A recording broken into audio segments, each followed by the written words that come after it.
Asalaamu calaykum waraxmatullaahi wabarakaatu. Kusoo dhawaad kanaalka Afifa Warsame. Maanta waxaan rabaa inaan idinla wadaago habab aad samayn karto marka aad examka isku diyaarinayso. Inta badan waxaan aragnaa markii examka isku diyaarinayna inaan naxdin la kulano mase aan noqono dad argagaxsan mase isku dhex yaacsan, taasoo kalafta mararka qaar markaa tagno examka meesha ku galayna classroomka markaa tagno in yani waxba maskaxdeena ay kusoo dhici diidaan mase ma aragto inaan wax kasta iska ilaano mise adigu inaan si qalqal noogu furan yahay inay dhacdaa laga yaaba. Marka maanta muuqaalkan waxaa ugu talagalay inaan maaragtay aan idinla wadaago tips yar aad samayn kartiin marka examka aad diyaarsanaysaan mase examka aad isku diyaar gareynaysaan. waxaa u kala qaybi doonaa waxaa u kala qaybi doonaa qaab,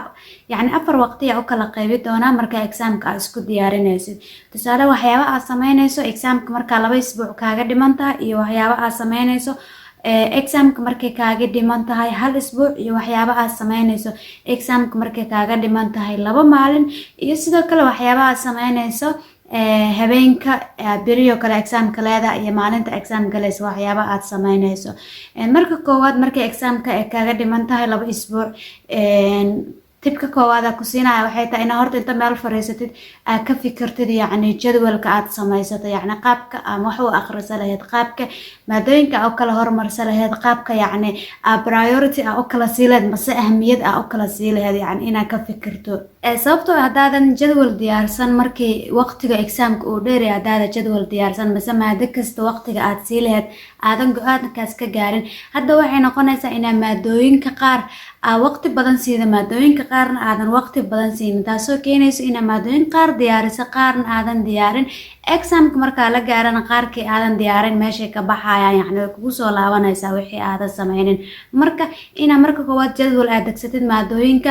maado kasta saacadaha aad diyaarin karta aad samaysid. Mid kale inaad saacadaha aadan isku yareyn, tusaale inaad dhahdo maadadan 9 saacadood ku diyaari kara, 10 saacadood ku diyaari kara, ka badan ku diyaari kara, in maado kasta yani waqti badan oo ku filan aad siiso. Midda labaad oo aad samaynayso inta examka 2 isbuuc ay kaga dhiman tahay waxay tahay in aad meesha ka saarto yani wax kasto ku soo carqaladeyn kar, yani haday kulama ahaato, yani wax kasto haday asxaab ku dhahaan isbuucaas meelaha aan inaad go'aan ka gaarto 2daas isbuuc examka ka dhiman, yani inaadan kulan aadan sameynin, inaadan yani qof baashaal u raaceen mase inaadan yani meel aadan dalxiis u aadan, yani inaad go'aan ka gaarto taas. Midda saddexaad aad samaynayso ayadana waxay tahay mararka qaar waxaa laga yaabaa dadka qaar social media iskama xakameyn karaan oo ma arag dadka qaar marka ay examka ku jiraan social media iskama xakameyn karaan oo waxay arkayaan ko social media saacado badan ku jiro sidoo kalena waqti badan ay ka cunaysaa examkiina ay diyaarsan weynayaan mase waqti ay u weynayaan. Marka sidoo taas kaaga dhicin hadaadan ahayn qof yani isxakameyn karo, tusaale aniga haday application wuxuu rabaa ahaato Snapchat waxay rabtaa ha noqoto waxaasoo dhan ayagoo ii wada furan yihiin examka waa diyaarsadaa, yani waxnana ma iga dhibto, yani inta badan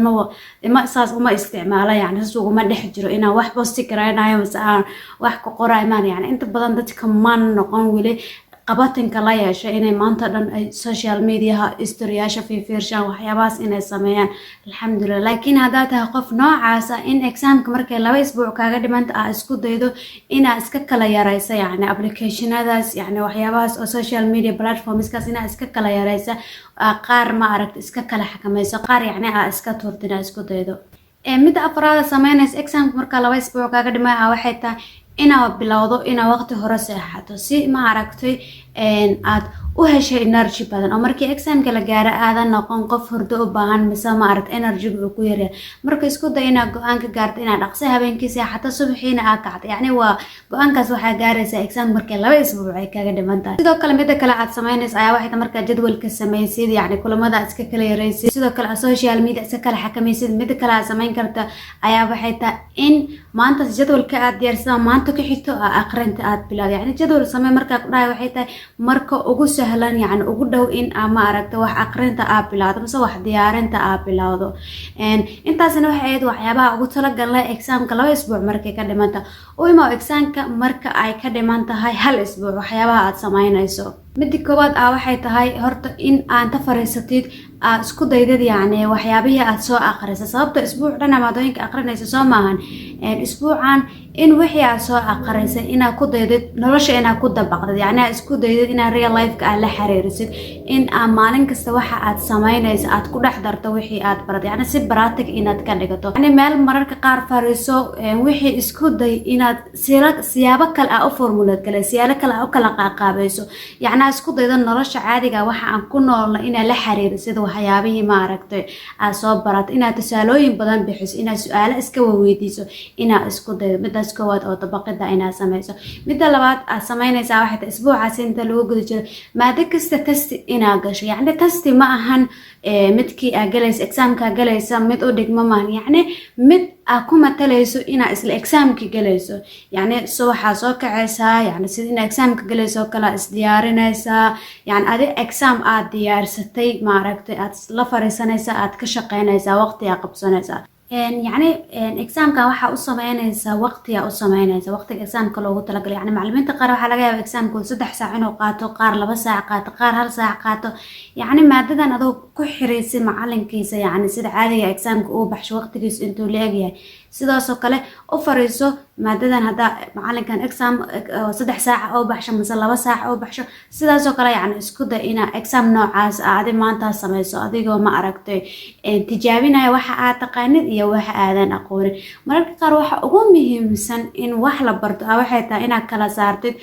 waxa aad taqaanid iyo waxa aadan aqoon sababtoo waxa aadan aqoon marka ogaato inta badan waxyaabaha aanan aqoon ma naqaanaba waxa aadan aqoon marka ogaato waa raadin kartaa markaas kadib aana baran kartaa soo marka isku day inaad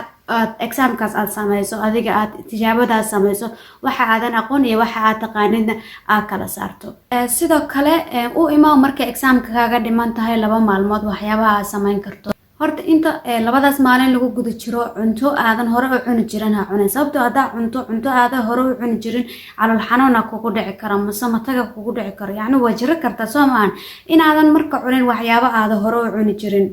sababtoo waxyaabahaas aad hore u cuni jiray aday ku bedelayaan jiray ku keeni karaan mise moodka ay ka qasi karaan si ay ku bedeli karaan soo maahan labadaas maalin iska ilaali horta cunto aad cuni jirin inaad cunto mid kale isku day labadaas maalin iyo mar kastaba isku day inaad biyo fiican aad cabto biyo badan aad qaadato sidoo kalena aad joogtayda yani hurdadii oo aad dhaqsi seexanaysay subax horena aad kacayso yani inaad joogtayso si hadaad cunto fiican aad cuntid laakiin cunto cusubna aadan cunin hurdo fiican aad qaatid biyo badanna aad qaadatid yani waxa noqonaysa qof jir ahaan ma aragtay u caafimaad qaba hadaa jirku qofku ka caafimaad qabana oo jirkaaga energy leeyahay laazim maskaxdaadana way caafimaad qabaysaa yani maskaxdaadana si wanaagsan u shaqeynaysaa inta labadaas maalin lagu guda jiro hadaa rabtid wax aqri hadaa rabtidna wax aqrin isku day laakiin inaad yani waxyaabihii aad bagdaal waxa xasuusato aad ka fikirta yani aad dib u milic hadba aad samayso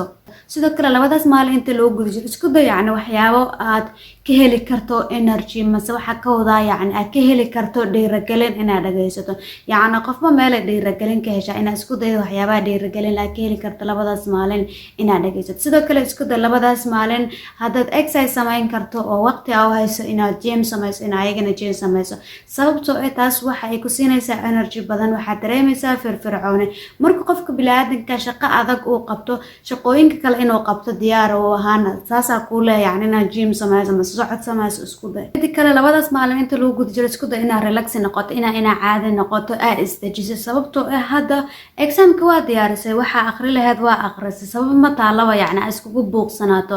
exercise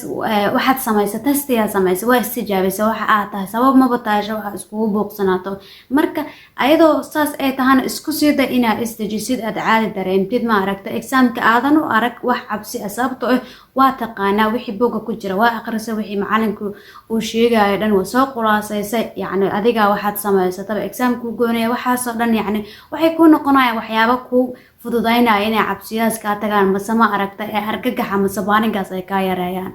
mid kale habeenka examka marka galayso habeenka examka oo biriyo kale yani marka exam galayso isku day habeenkaas wax kasta biri u baahnaa karto inaad diyaarsato yani haday qalin ahaa lahayd yani wax kasta dharka xitaa biri xira lahayd yani wax kasta oo biri marka baxays aad samayso lahayd inaad diyaarsato isla markaasna hadaa rabto noodka waa muraajacay kartaa hadaa rabto xasuusin waad samayn kartaa yani wixii gadaal waa u milicsan kartaa habeenkaasna sidoo kale isku day inaad dhaqsi saaxad si yani ma hurdo fiican u hesho subaxii waxaa isku isku daydaa maalintaas markaa exaamka galaysa subax marka ugu dhaqsisan inaad subaxdii kacdid sidoo kale markaa subaxii kacdid sida ugu wanaagsan oo yacni inaad isku diyaaris yacni exaamaa galaa qab dadka qaar yacni xijaabkan dulifka iska soo qabo shaarkan aa feereysnay soo qabo yacni haddaad dharkaaga feereysan karto haddaad istoosi karto inaad istoositid sababtoo exaamka iyo waxaas marka la galaayo dadka inta badan saas yacni iskuguma daryeelaan laakiin inaad meeting u socotoo kale inaad qof la kulmeedoo kale inaad saa isku diyaari jirta aa isku diyaarisid aa caadi iska ahaatid dharkaaga feereysatid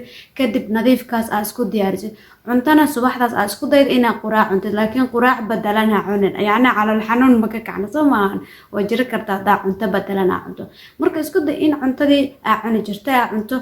aa og tahay inaysan dhibaato kuu keenin inaa cunto aa og tahay inay energy ku siinayso mase maaragta tamar ay ku siinayso inaa cunto sidoo kalena aa isku daydo inaa iskuulka aa dhaqsi tagto iskuulka markaa dhaqsi tagtid aad raadsato galaaska aad tagi lahayd yacni meeshii aa exaamka ku geli lahayd aad si tartiib ah oo raadsato yacni exaam aa leeyahay maanta waxaa saasaan yacni waxyaabahaas inay moodka kaa qaldaana laga yaaba inay ku walwalshaana laga yaaba inay argagax kuga abuuraana laga yaabaa kaliya relax iska dareen positive iska ahaa yacni caadi exaamkaagana si tartiib oo gal yacni waa hubaa haddaad yacni qodobadan aad dabaqdo laga soo bilaabo labadii isbuuc oo markii exaamka ka dhimaanta halka isbuuc waxaasoo dhan aad samayso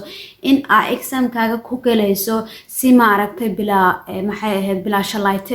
inaad ku galayso si bilaa buuqa si bilaa maaragtay stress inaad ku galaysa sababtoo waxyaabaha dadka inta badan stresska iyo buuqa iyo naxarinta ku keenaya waxay tahay waxay og yihiin meeshaas mas-uuliyad darro inay jirto soo marka labadaas isbuuc waxa aad samaynayso dhan waxaad ka taxadaraysay waxyaabaha ku fududayn kara inaa exaamka si wanaagsan u gasho mas-uuliyada qaadaysa sooma soo mar haddaa mas-uuliyad qaado waxyaabihii kasoo baxay yani adiga mas-uulka ma ihin intii aa xakamayn kartay oo adig xakamaha aa ku haysata waad samaysay marka intaana maanta idinkula talagalay inaa maaragtay aa idinla wadaago ku mahadsan tahay daawashada muuqaalka asalaamu calaykum waraxmatullahi wabarakaatu